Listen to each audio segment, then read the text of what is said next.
It is Kyle Henderson of Bama Football on YouTube. Can I get a roll tide inside the comment box? Today is Monday. Today is February 17th. I hope that you are having an amazing start to your week.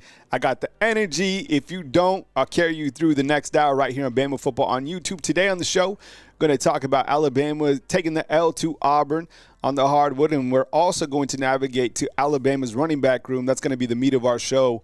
All that and more coming up on Bama Football on YouTube. On the back end, we're going to play a game, all right? You, me, we're going to play a game.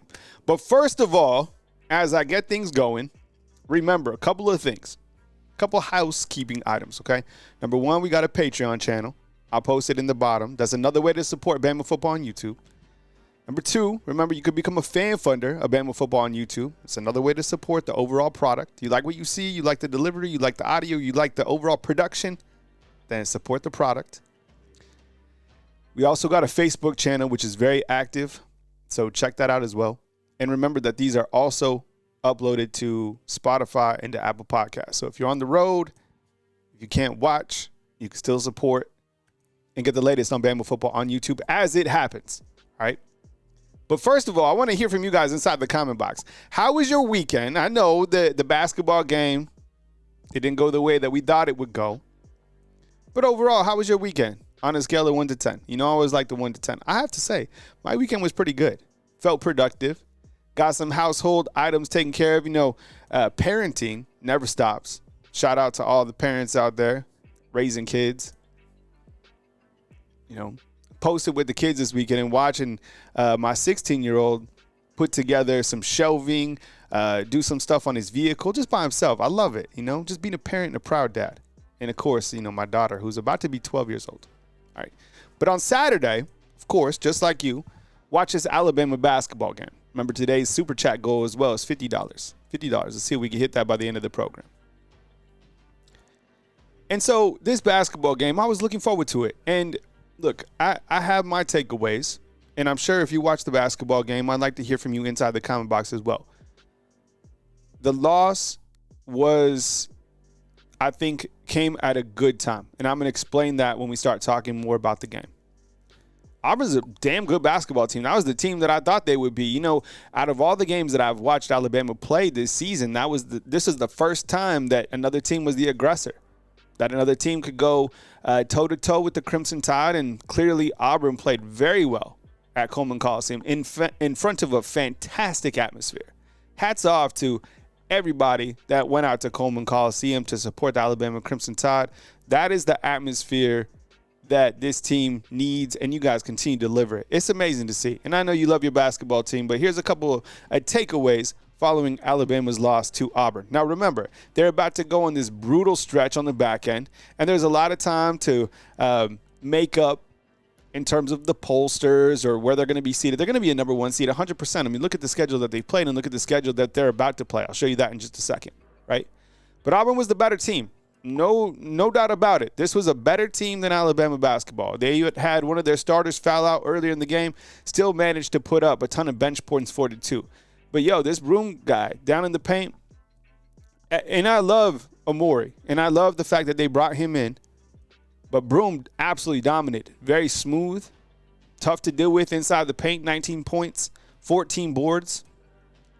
This team shot so well at Coleman Coliseum. The atmosphere, as great as it was, didn't impact these guys at all. Now, remember, Auburn basketball has also played a very challenging schedule. What was interesting about this matchup, though, was that the Tigers, right, they shot 40% from three-point land. That's crazy. You go to a hostile environment like that and you shoot 40%, yo, you're going to be tough to deal with. You know, if Alabama even would have shot, I don't know, 30%, maybe they win this game. But 5 for 26 from three-point land for the Crimson Tide at home. At home. Bama boy straight up inside the comment box is just like, F Auburn. Max Tooney, what's up, man? Hey, Collins, what's up, man? He says, big game was disappointing, but March 4th, we'll get him in Auburn. That's going to be tough to do, man. No doubt about it. I appreciate you watching the show. And just as Bruce Pearl said after the game, you know, that was a great atmosphere, the best environment that he's ever seen coaching against Alabama. This team, they're going to play at the back end of the season. They'll probably play again, if not again. Who knows? Because they got to play. If they each make the run to the SEC championship, you got to think we see them.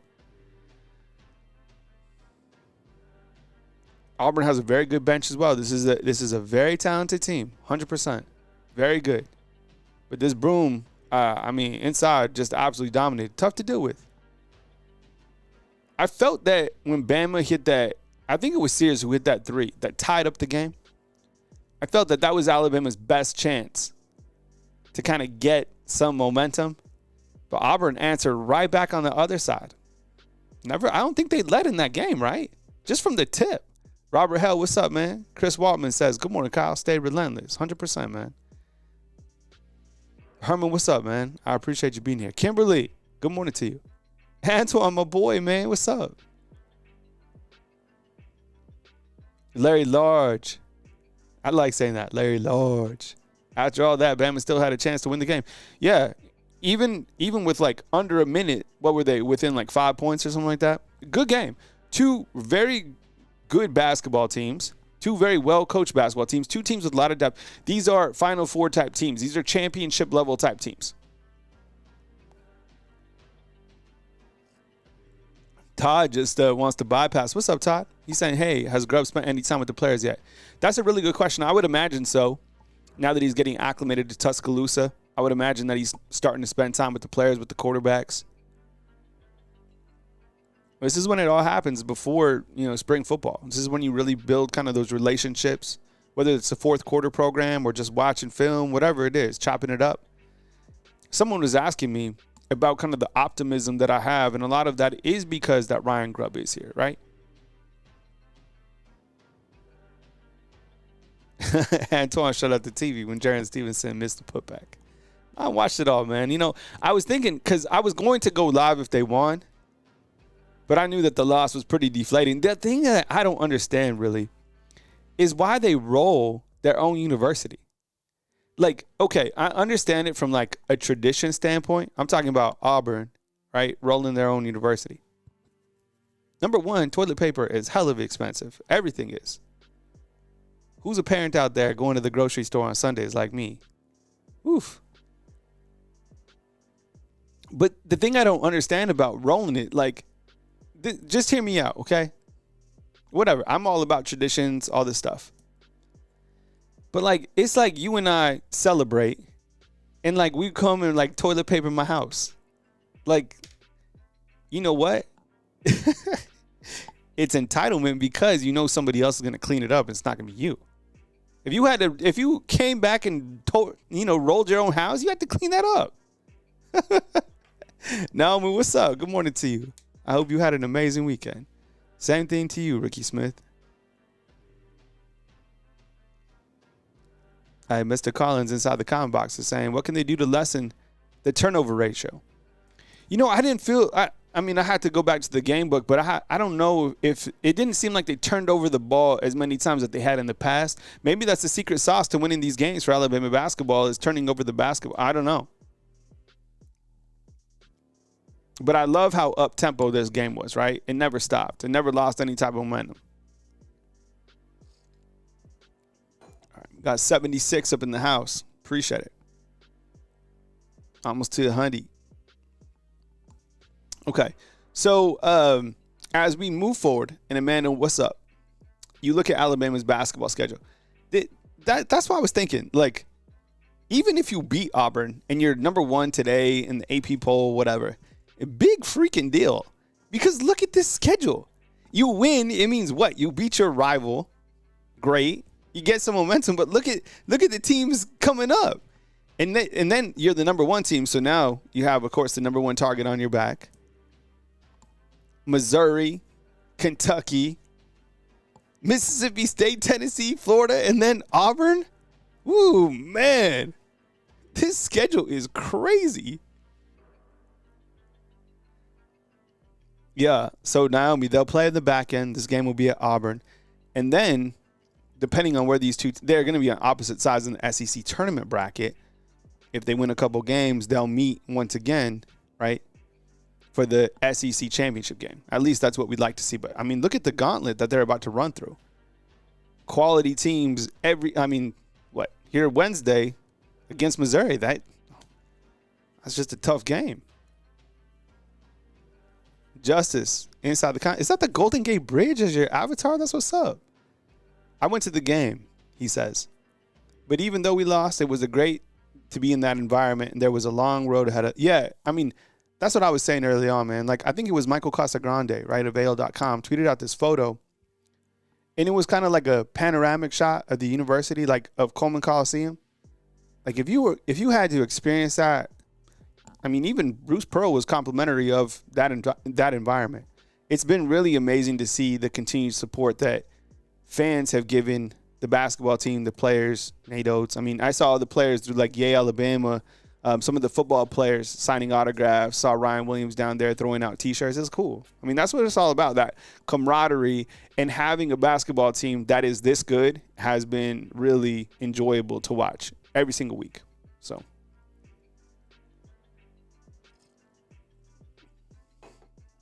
But the schedule is hella hard. Look, I mean, that was the start. That was the start of the gauntlet.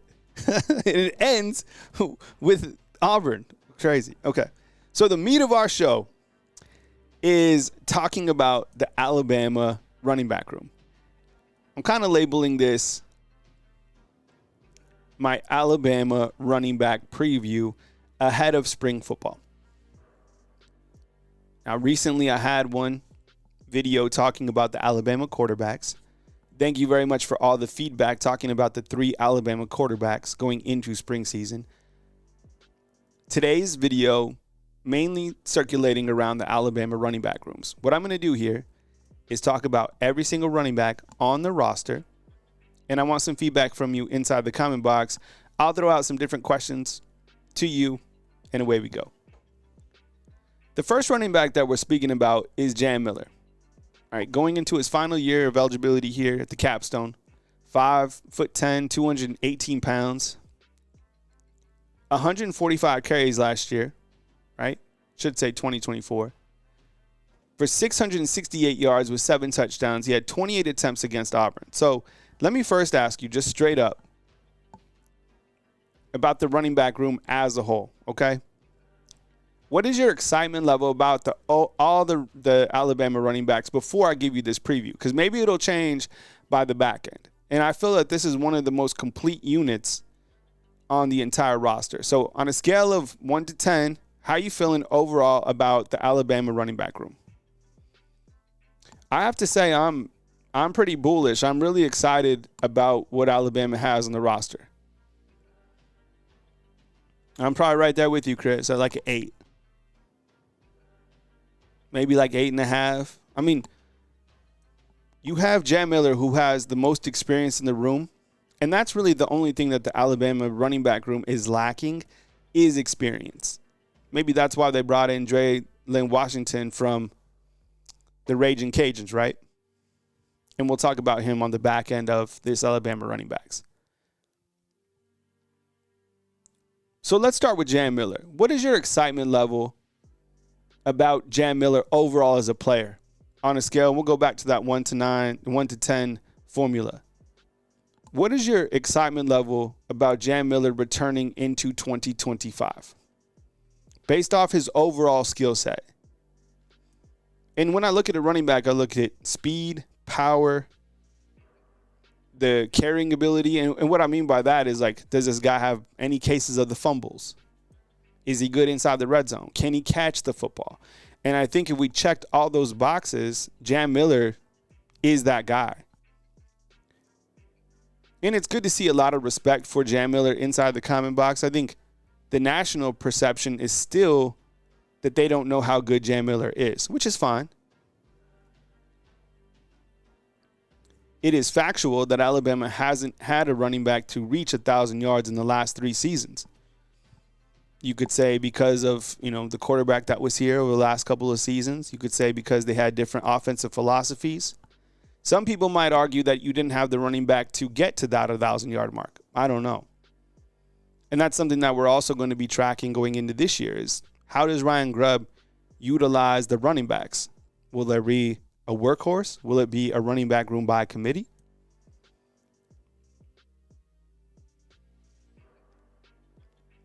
all season long, Jam Miller, it seemed like Alabama didn't necessarily utilize his skill set. And I get it. I mean, the main running back and the quarterback was Jalen Milroe. Jalen got the most carries running. He threw the ball. And Jam Miller was underutilized. It wasn't until the final regular season game that Jam Miller really got the carries that I thought he should have been getting most of the season. I don't know if he needs 28 carries per game. That's even a lot. But I felt like if you get one of these running backs in a groove and they're getting at least 15 to 20, they're going to be very productive because of their skill set and just plays that they're able to break. Like I felt like Tennessee did a really good job utilizing its running back, right? Dylan Sampson. Not saying that we need to go to that model or anything like that. I just felt that if you utilize your running back, someone like Jam Miller, it's going to open up other things because you have a very powerful run game. Now, the biggest question that we had was, can the offense is the lack of the running game this past season, was that because of a lack of offensive line, or was Nick Sheridan just not utilizing Jam Miller? I don't know. We can go back and forth about that. And maybe it was each of those items, plus the fact that if they were going to run inside the red zone, it was going to be through Jalen Milroe, right? But I feel it's kind of a travesty that he only had 668 yards this past season for 7 touchdowns. Like, those numbers need to be elevated. I don't know if they will this coming season with the other running backs that we're about to speak about. Okay? So everyone's feeling good about Jam Miller. He also catches the football really well. I kind of remember the touchdown that he caught against, was it Georgia a couple seasons ago in the SEC title game?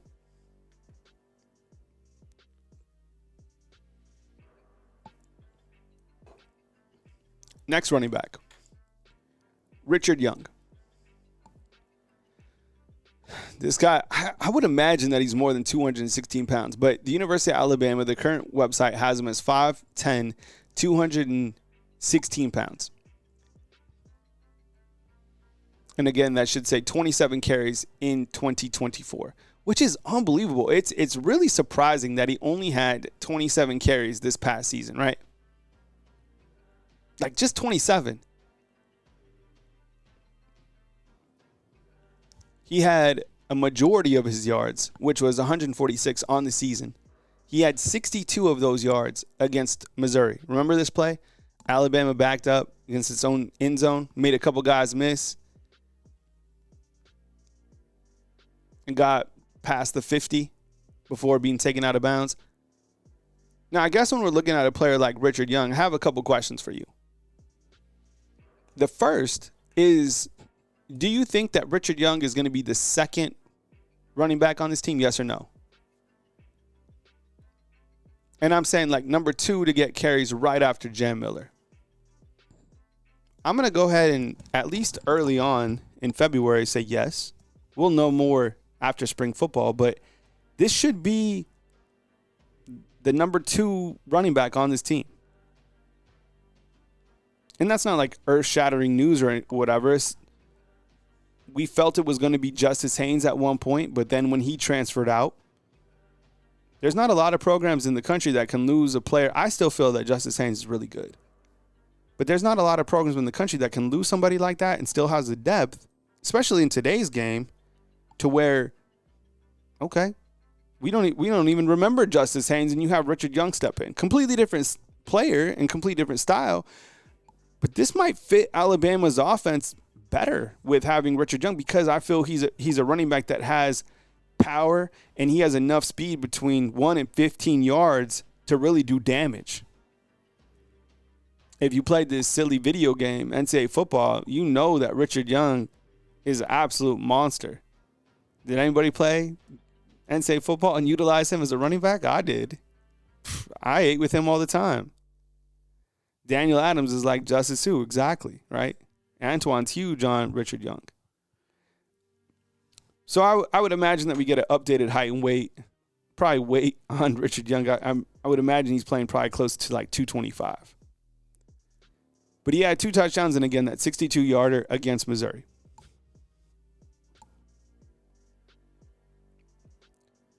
The next running back we're speaking about is Daniel Hill. Now, the University of Alabama, its website has that Daniel Hill is 240 pounds. Now, before I start talking about Daniel Hill, these are his photos from his social media account. Okay? So this guy, this is 140 pounds. This dude, I'm super excited to see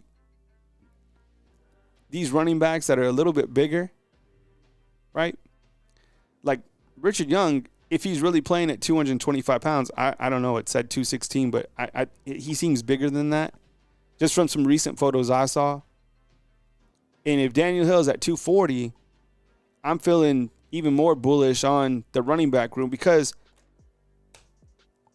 to me, while having top speed is great for a running back, I kind of look at the damage that a running back can do within, I don't know, like that 1 to 7 yard range.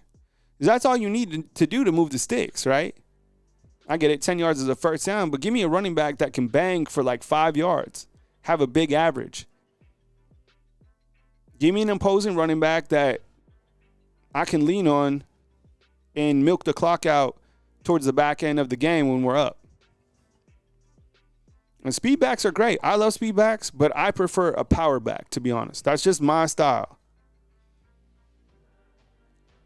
So for me, speaking about Richard Young, and then right after that, Daniel Hill, I'm excited about those two running backs and what they bring from a physicality standpoint. Again, this is a 240-pound back. Have fun with that. Have fun tackling him even 15 times a game. 15 times. Just, you see what I'm saying? It's not fun. You ever had to tackle a running back? Whether you played high school, college, or the NFL? A running back like this takes a toll on you. Wears down the defense. So he'll be entering his sophomore season. I think he played in 5 games last year. Had 21 carries this past season, 61 yards and 1 touchdown. So didn't get a lot of opportunities. And I think rewinding to last spring, or it was even in the fall time before the actual season, I think he had some sort of small injury, like he was in a sling or something like that. It didn't matter. He was fine, throughout the season. But he's a heavyweight back, and I love to see it, to be honest. All right, next up, we're speaking about, this should say Kevin Riley. Let me update this real quick. I appreciate you guys being here. Thank you for joining me on today's program. This is my running back preview. So just talking about the running backs, and I'll continue these previews going into the spring season before spring football starts. So just, keep checking back as we look to, I would imagine I'd probably do wide receivers next, and then tight ends, and then offensive line and so forth, working our way to the defensive side, kind of leading right up into spring football. So next running back we're speaking about is Kevin Riley, right? Local product, Tuscaloosa County High School. In fact, that's where I was working out this morning. Their field, has anybody seen that new football field that they have? It's amazing. Really nice turf. It's like a sunken stadium. Really nice. So Kevin Riley, he redshirted this past year. He had 10 carries for 24 yards. 10 carries for 30 yards and no touchdowns, and he's a speed back. The opportunities that I was able to see Kevin Riley play, he looks like he has some shake to him. So you have a good variety of running backs right now on the roster, right? You have Jam Miller. I think Jam Miller is a all-purpose back. I think he has good speed. I think he's strong. I think he can run between the tackles.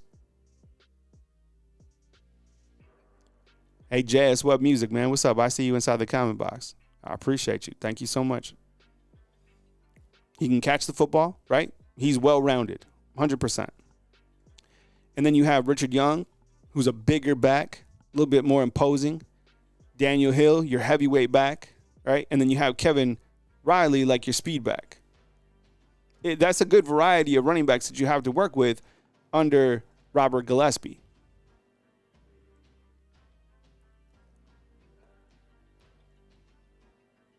Now, this was an interesting move by Alabama. Were you surprised at all that Alabama took Jalen Washington? We'll come back and talk about AK Deer next. But yes or no inside the comment box, with the running backs that I've just went over, were you surprised to see Alabama add a running back to its roster in Draylen Washington, who's a redshirt senior out of Louisiana Lafayette? To be honest, I'll type why inside the comment box. Like, no disrespect, and in fact, I'm kind of excited about Draylen Washington. I appreciate it, J.S. Webb. Thank you for becoming a fan funder of the show. And like, no disrespect. In fact, I'm excited about him being added to the room. But I feel that the running backs that I just spoke about are capable to carry the workload for this season. But maybe it's about numbers, right? You wanted a certain amount of numbers within the running back roster. Because this guy in his final year of eligibility, he's coming here to play. He's coming here to eat, right? And is he going to be better than Richard Young? I don't know. We're about to find out. Is he going to be better than Daniel Hill? So I was looking kind of at his height and weight. I've seen different heights and weights for him. That's something, a small detail that we're tracking during springtime is Draylen Washington's overall size. Because when I first looked him up, he was like I saw 5'9", 225 pounds. I just saw another article this morning that said 5'10", 210 pounds. I hope he's 5'9", 230. You know what I'm saying? I hope he's like a speed bowling ball. That could be interesting to see. That's one of the areas I'm tracking is like his true height and weight. Last season, he had 73 carries for 438 yards. The year before that, he had similar numbers.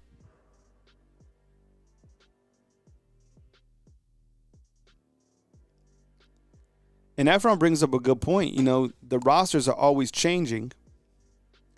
And this might be kind of a strategic move to bring on somebody who has a little bit more experience in case another running back that has less experience maybe gets tampered with or something wants to bounce out somewhere else. I don't know. Because remember, that transfer portal window is right on the back of spring football. April 12th is A-Day. April 15th, transfer portal opens. Sam brings up, that is not like, I think about that as well. Sam Anderson inside the comment box is like saying, could just be using Alabama as a stepping stone for the spring portal. I think, I don't want to go off right here on, get out of topic, but I feel that a lot of people are starting to utilize Alabama's overall brand and the fact that they get so much attention as a stepping stone to basically leapfrog to different areas, specifically recruits. That's why when you talk about these 2026 recruits and they're so far out, I'm a little bit like skeptical to like start talking about these guys until they have actually signed paperwork. Because yeah, you're committed to Alabama. You get the bump in the rankings. You get more notoriety. You get more people talking about you. And then you get a bigger deal because you're committed to Alabama. That's the truth of it.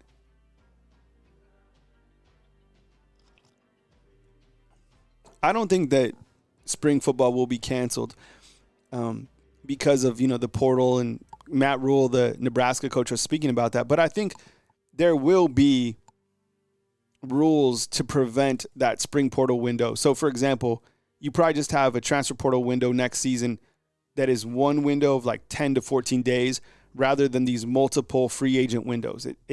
But right now right now you have a reserve running back ball out or reserve wide receiver. They're going to hit the portal. That's just the nature it is because of the rules that exist right now. Right? Don't hate the player, hate the game. That's hating on the game. It's not set up correctly right now. But they're not going to cancel A-Day. In fact, I think they should put A-Day at nighttime. So anyways, while I was surprised to see Alabama bring in another running back, I have to say that I am excited to see this guy in action. And I'm hoping that he's 5'9", 230 pounds. That's what I'm hoping for, but I don't know for sure. And he has a lot of experience. He's played a good volume throughout the last season. Okay. The lone running back that Alabama took in the class of 2025, which, by the way, I think finished out, number 2 or number 3 overall, which is amazing. is A.K. Deer. I think after Caleb Cunningham in the state of Mississippi, A.K. Deer was right after him, or third. I don't know. Doesn't matter. I'm just saying Alabama was able to get him because he was originally committed to Ole Miss, and now he comes to Alabama. I think this was a really big pickup. Now, as I've just shown you, there's a lot of running backs on this roster.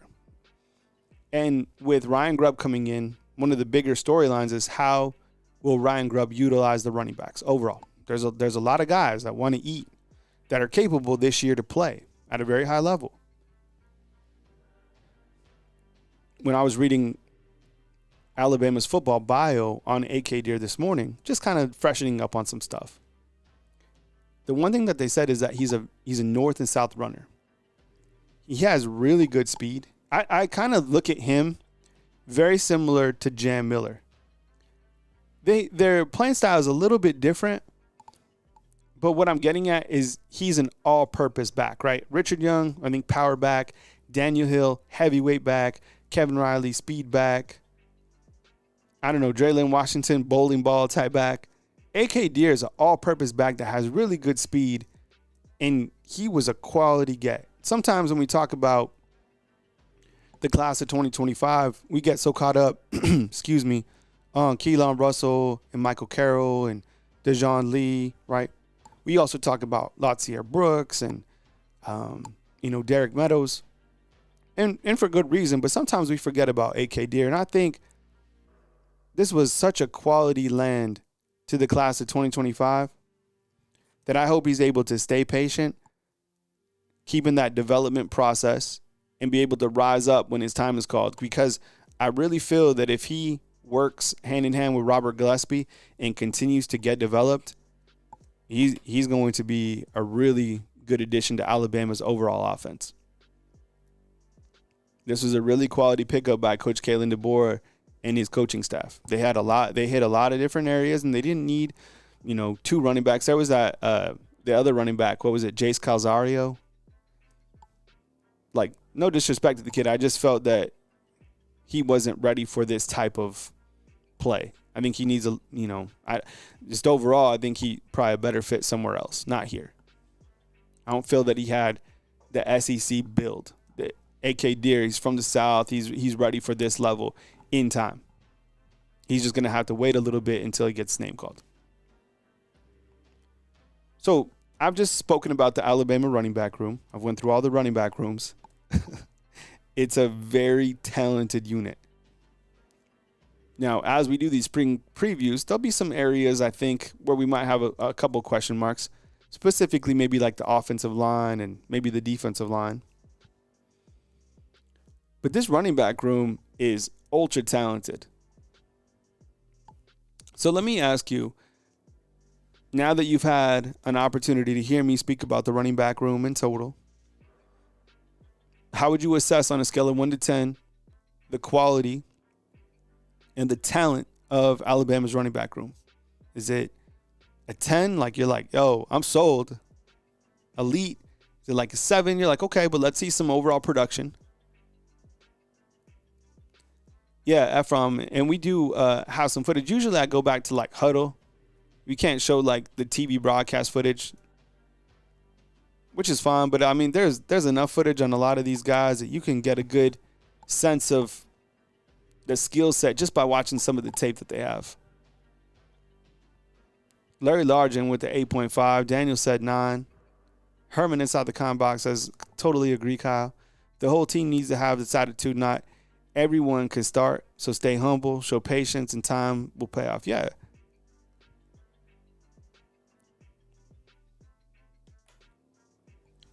And it's about that patience and about staying on task and understanding that while you might not be at the top of the depth chart right now, life moves fast. And for us people who have a little bit more wisdom and who are older, we understand that, man, time goes so quickly.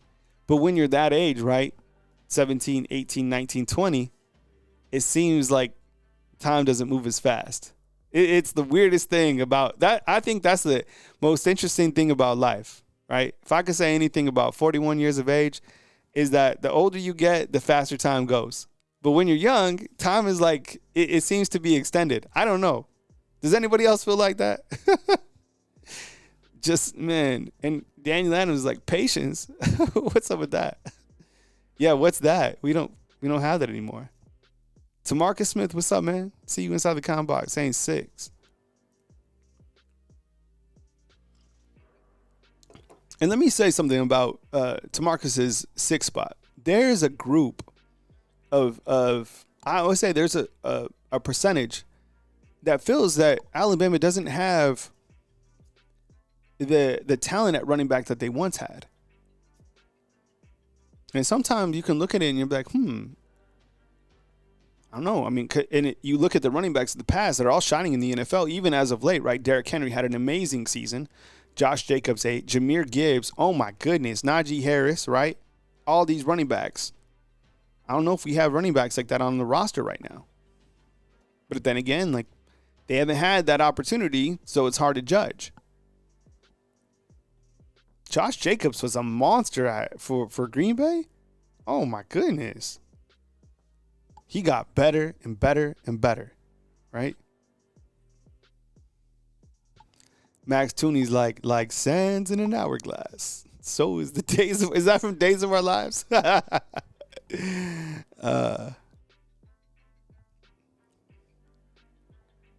Rich B's like, yo, pass pro is key. So kind of in closing on the running back room, the biggest question is not necessarily the depth for me or the talent. I think you're solid on all those fronts. But the question is, and I would be curious if I'm a running back on Alabama's roster right now, and I'm going into the season, and I see these other 5 running backs along with me, I'm like, okay, we're ready to eat. But are we going to get opportunities to eat in this new system with Ryan Grubb? And the reason we ask that is because Ryan Grubb last year was criticized that he didn't run the football enough with the Seattle Seahawks. Now, if you talk to Seahawks fans, they say that they couldn't run the football because of lack of personnel. And you can go back to 2023 and 2022 when Ryan Grubb was at Washington. He did feed the running backs. And I would imagine that that is going to be more of the structural schematics here at Alabama, is utilizing running backs as well as being a balanced pass team.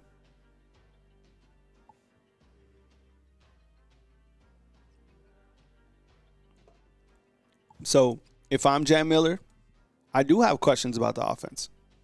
Same thing about Richard Young. I'm like, yo, I'm ready. I'm here. I want to compete. I want opportunities. And that's where you have to be careful about players going other places, because tampering, if I'm reverse recruiting against Alabama, I'm like, look, you got Ryan Grubb in, you got Keelan Russell. This team is about to just air it out, period. And if you're a running back, you should think about going somewhere else because you're not going to get the opportunity. So you have to kind of figure out the fine process of utilizing your running backs to keep them fed. Lisa, good morning. I see you inside the comment box. Thomas, what's up, man? Appreciate it. Daniel Adams is predicting, or at least saying, Young may be running back 1 by the end of the season. I would imagine that's the back end of the season. Ephraim's asking, who is the best running back on Bama NCAA 25? Well, I mean, look, I ate with all 3 of the running backs, Jan Miller, Justice Haynes, and Richard Young. I really did. Remember when I streamed the game last year? That was like the most stressful thing I've ever done. I eventually made it to the championship game where I lost because it went, and that was completely on me. I mismanaged the clock at the back end of the game. You play in front of, I don't know, what, it was 100 people watching? All right. We're going to do something a little bit different today, okay, on the back end of the show. So what I'm going to do, all right, is I'm going to set a timer, okay? I'm going to give you guys an opportunity to post a question inside the comment box, or like a topic, all right? And I'm going to have 5 minutes to talk about this topic. We'll do a couple topics inside the comment box. So what I want before I hit the timer, okay, I want you guys to post a topic that you want me to talk about. It can be spring football. It can be something else. So let's see what you guys come up with inside the comment box. and then I'll talk about that topic. I'll do like 2 topics. We'll see how it goes. Maybe 3. So post your topics inside the comment box. Today is Monday, February 17th. Ephraim's still on his roster. It hasn't updated. All right, Max Tooney is saying the right tackle position. Okay. Daniel Adams is saying Keelan. Russell. All right. So far, I'm liking the Keelan Russell. O-line in general. Okay. All right, we have 2 for the O-line. All right, here we go. Let's start this. All right. 5 minutes on the Alabama offensive line. I think from a optimism standpoint, you look at the Alabama offensive line and you start with what is fact. And the fact is you have Caden Proctor returning, which I think is an absolute positive. You have Parker Brailsford returning at center, which is phenomenal. And then you also have Jaden Roberts returning. Now, you lose Tyler Booker, and we don't know exactly how good Wilkin Formby is going to be at the right tackle position, and that's our biggest question. But let me start with the positives first. I think Caden Proctor has certainly improved year over year, and I think he's going to eventually be a first-round talent in the NFL. To see how much he grew up from his freshman to sophomore year, him coming back was a wonderful addition for Coach Kalen DeBoer. 1,000,000%, right? Think about if you don't have Caden Proctor this past season. You now have, theoretically, Wilkin Formby and Elijah Pritchett, each starting at the tackle position. And we know that each of those guys were not ready development-wise to be on Alabama's offensive line. I mean, Nebraska fans are happy about Elijah Pritchett. Yo, he had like a 50% on Pro Football Focus in terms of pass blocking. So Caden Proctor coming back huge. I didn't expect for Parker Brailsford to be as good as he was this past season. The guy was absolutely phenomenal. I was in the group that said that I had questions because of his lack of size, right? Guy played fantastic, okay? And then at the right guard position, damn, like Jaden Roberts, I think it was really unfortunate because I don't think he underperformed talent-wise. I think that he just played with some sort of injury that maybe it was his hand. I don't really know, but he didn't perform to the level that we thought he was going to be. He's coming back. He's like the strongest player at Alabama. So with those 3 guys coming back, those are huge positives, right?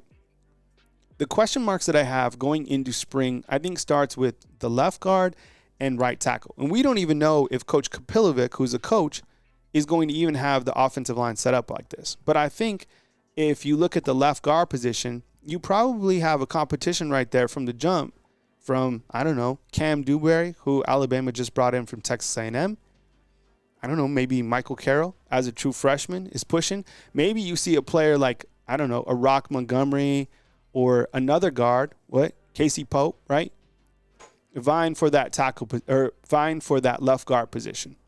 Cam Dewberry seems to be the front runner if you kind of dive into it, but we don't know. It should be an area that we are certainly watching on the offensive line. Like when the team reporters post your starting 5 for initial spring football, that is going to be very exciting just to see who we start with and then who we end with at the end of spring.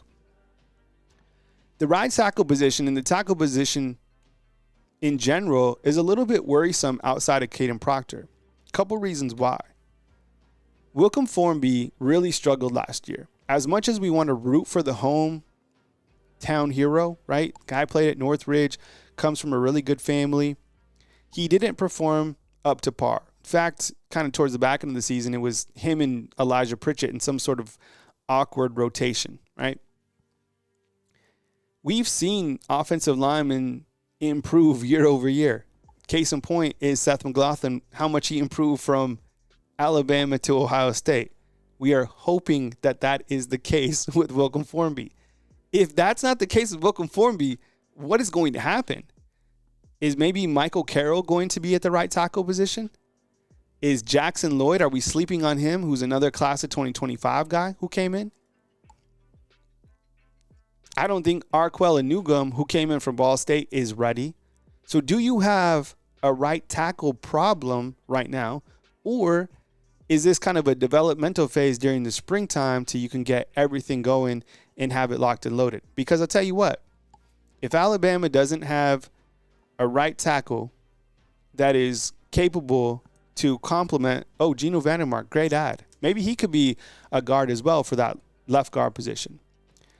But in closing, if Alabama doesn't have a right tackle that can be up to the standard that we need him to be, then it doesn't matter if it's Ty, it doesn't matter if it's Keelan Russell, it doesn't matter if it's Austin Mack, because Alabama's offense will continue to sputter because teams will take advantage pressure-wise and get to the quarterback, which is worrisome because we don't want to have any of our quarterbacks sacked. All right, there we go. We got 5 minutes. All right, we did it. All right. And that was just off the jump. Whew. So that was my offensive line segment. All right, I'll do, you guys want to do one more? All right, we'll do one more. Post inside the comment box another topic, and we'll shoot for 5. It can be, a spring football. It could be, I don't know, day in the life. Who knows? It could be whatever you guys come up with. I'll reset the clock and we'll start. That was fun. 5 minutes. And what is that segment called? You guys come up with it. On the clock. Can't be 2 minutes, real.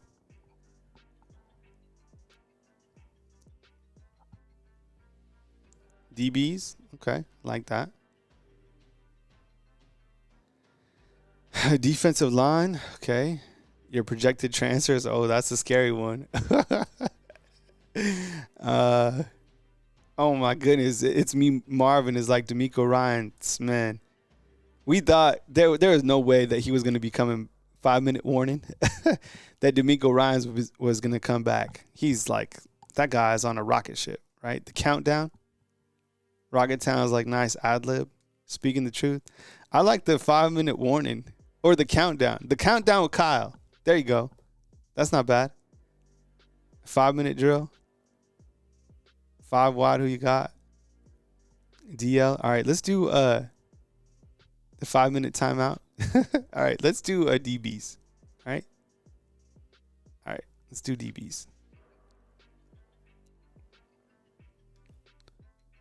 All right, 3, 2, 1. All right, this is the countdown with Kyle Henderson of Bama Football on YouTube. I appreciate you guys being here. Hit the thumbs up. How this works is you guys give me a topic for 5 minutes and a wrap on that countdown. Okay, so right now the question is, Kyle, talk about the Alabama defensive backs. Well, I think when you talk about the Alabama defensive backs, you have to start with who's coming back from a coaching perspective, and that is Mo Linguist. Mo Linguist came to Alabama last year from Buffalo, where he was the head football coach. I think with him coming in, he elevated that defensive back room, honestly, by the back end of the season. We were scared about the Alabama defensive backs as a whole because you only had one returner last year, which is Malachi Moore. This coming season, you want to talk about optimism? Be excited about Alabama's defensive backs in general, okay? Because of the fact that you have Damani Jackson coming back. On a scale of 1 to 10, what is your excitement level for Damani Jackson coming back to 2025? It should be an absolute 10, okay? On the opposite side, you have Zabian Brown. This man came in as a freshman and started every game at corner. If you played football in your life, what is the toughest position to play? It's corner. And to be able to come in as a freshman and to grow up, now, did he get cooked? Yeah, he got cooked. But by the end of the year, the way that he was playing as an All-American, which he was along with Ryan Williams on the opposite side of the ball, right? Okay, so you got those two guys as anchors coming back, each starters. Not a lot of programs could say that in college football, okay? Let's go to the safety spot. A fan favorite for the Alabama Crimson Tide is who? Bray Hubbard. Look, some guys are patient, they wait, and then when they get an opportunity, they absolutely ball out. Bray Hubbard was phenomenal towards the back end of the year, right? He had a lot of solo tackles. When you hear this reference, he has a nose for the football, that means that that particular player has a great sense to just find the ball carrier and make instant impact. He is the hardest hitter on Alabama's defense that Alabama has had, in my opinion, since DeMarco Hellams. Okay? He's a very hard hitter. He's very talented. He's very instinctual. He had 2 interceptions as well. The back end of the season, he only got better. I didn't know he was going to be that good. He's absolutely fantastic. Next to him is Keon Sabb.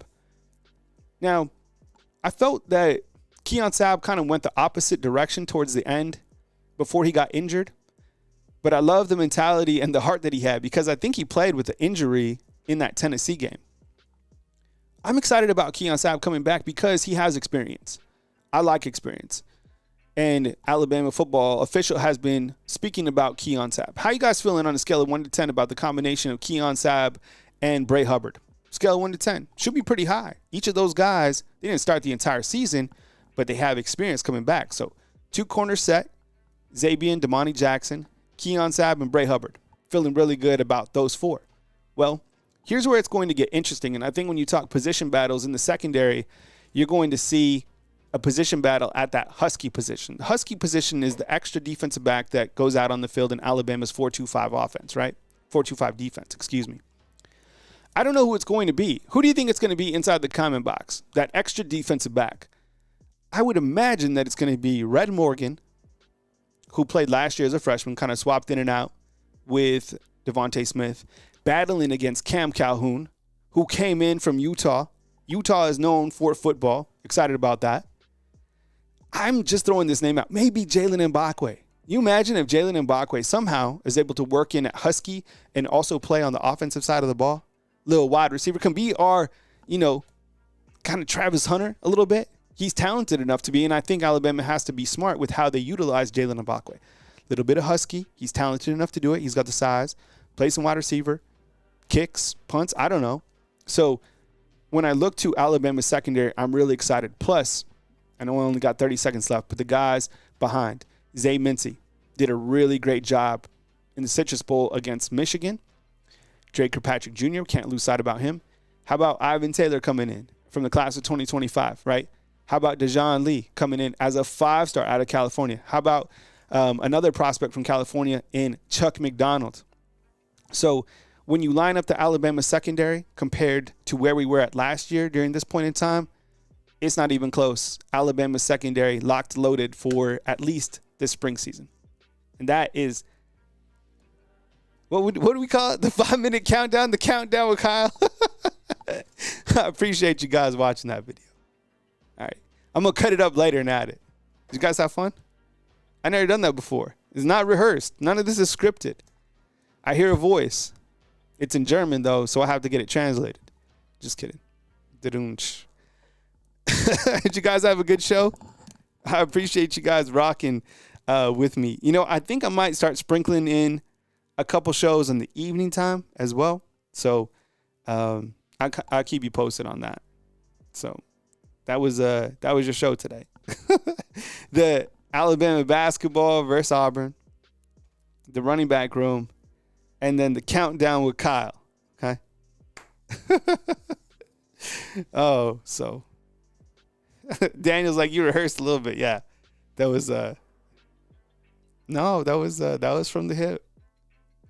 So Wade's World is saying, I think Mbakwe should play Husky. Me too. Maybe, I don't know if he will or if he won't.